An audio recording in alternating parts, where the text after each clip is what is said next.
Hi everyone, Dwayne Boswell Lochelle here, and it's time for Ask an Attorney live on Facebook that we do every Friday at 11:30. And that again was every Friday at 11:30. We're doing this Facebook live. A little bit late today, had some issues with the camera, so it's part of our new reality now that we're having to rely on cameras and microphones and all of that. And so hopefully the microphone is working. I didn't get a chance to test that. But I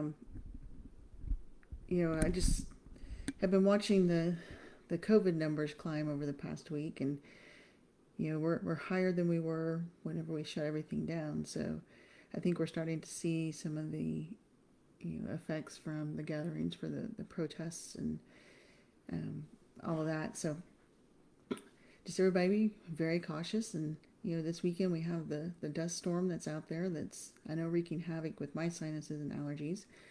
And so just take it easy this weekend, take care of yourselves, and maybe start making some alternate plans for 4th of July instead of any large gatherings. Sounds like they're starting to shut down some of our businesses again. I heard that Governor Abbott has restricted the bars again. And so I believe at noon today, the bars are having to close. So that's any facility that has 51% or more of their revenue from alcoholic beverage sales will be closing again. So I think we're going to start seeing maybe more and more of that. And I hope not. We're starting to be able to do some things back normal. And now we're having to, take that step back. But today I just really kind of wanted to talk to everybody about, if you've decided that you want a divorce, and now what? And so, there's some general things that happen in pretty much every divorce, and that's usually what people want to know about. And so I thought I'd just talk about those real quick this morning. And that's, first, where do you file for divorce? How do you get that process started? So the first thing you have to do is to, create a petition for divorce. And that's, original petition for divorce. You can probably Google it and find all kinds of forms online. And you fill that out, and then you'll file that with the clerk. Usually you could go into the clerk's or office and ask them for help, but right now they're pretty much limited. So you want to make sure that you call your county clerk, district clerk's office before you drive anywhere to make sure that you can do that.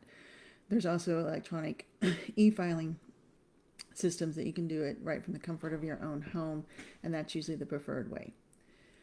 So then you would have to also request service or get a waiver from the other party. So you either request service through the district clerk when you file your petition, or you file your petition, get a file stamped copy back from the district clerk, and you would send that to the other party and ask them to sign a waiver. Now, how do you know which district clerk to ask? It's going to be wherever you live, as long as you've lived there for at least 3 months in the county or 6 months in the state. So if you're in a county for less than 3 months, it would be the last county that you were in or the last place the marital residence was for at least 3 months. Or you can use where the other party lives if they've been there for 3 months.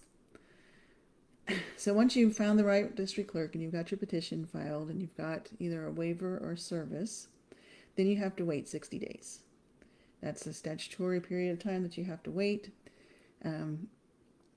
They call that the cool down period. So that kind of avoids all those that it's a knee jerk reaction that you file a divorce because you got mad at somebody. And then afterwards you feel like you're stuck and you have to go forward. That's not the case. If you ever feel like the divorce is not the answer and that's not the way you want to go, you can always ask for the court to do what we call a non-suit. You would just file a notice of non-suit, the court would sign the order, and the divorce would be basically gone.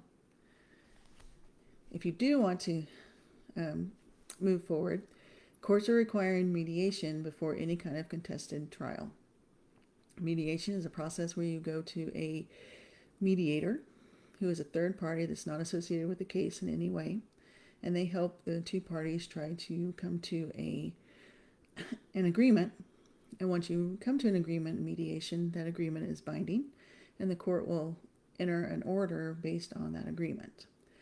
There are very, very limited circumstances in which a court will not honor a mediated settlement agreement. One of those being if there's domestic violence and one party was coerced or under duress when they signed any kind of an agreement. There's also some statutory guidelines that they have to follow to make sure that the agreement is binding. But it is binding.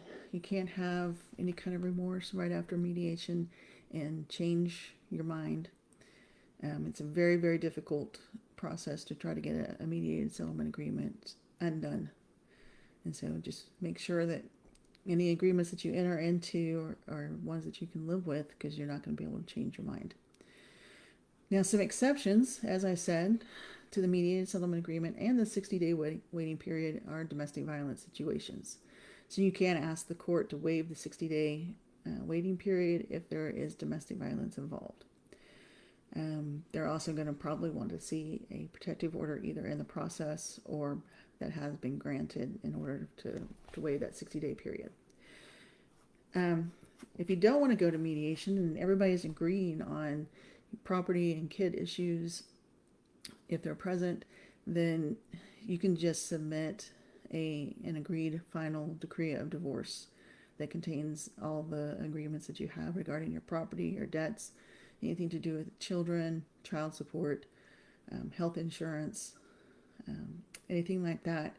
As long as all that's in a decree and it meets the requirements, then you can file that decree with the court. And you'd have to check with the court that you are in any rules that they have during the COVID period and see how they're handling those. We have some courts that are allowing you to submit basically an affidavit of your testimony, and they'll look at it and grant it without any hearings. There's some courts that are wanting a Zoom hearing, and there's some that are actually doing some in-person uncontested things. So it's really important that you just contact your court, and you should be able to Google the court online and get all the contact information. Just about every court, I think, in Texas has a website that you can visit that will usually outline their policies as well. I know Harris County, each court has already put up their procedures for moving forward with any cases. So that's pretty much just the basics of divorce that are across the board. Once you get your final decree, you want to make sure that if you've had any child support that you need withholding, that you submit the proper forms. And, as long as everybody's agreeing, a divorce isn't that difficult. But when we start getting into some disagreements, or if we had, property that you came into the marriage with, maybe some reimbursement claims, which would be if the somebody had a house that they came into the marriage with and that house was rented, or they used community property to do remodeling on that house, then the community estate would have a right to reimbursement for that increase in value of the separate property. So there's a lot of property issues. So I would suggest if you have any kind of complicated property, that means you have anything that may be separate property that created income in any way, like a rental, that you at least consult with an attorney to kind of know what your rights are. Also, if you are the spouse that doesn't have all the access to the information, then you would probably want to get an attorney to help you, obtain that information from the other side. So a lot of attorneys will offer some sort of a free consultation. I know we at Boswell Law Firm will offer a 15-minute phone call just to kind of give you a rundown on what your rights are and to see if there's anything that we can help you with. No obligation. Just give us a call. We'll help you out. That number is 832-919-6595. And if you guys have any questions about anything with divorce, you can either message me through Facebook or you can email me. That's Duana, Duana, at boswelltexaslaw.com. But I just wanted to say thank you to everybody that's been watching these and viewing me live. And we will see you next week. Have a great weekend.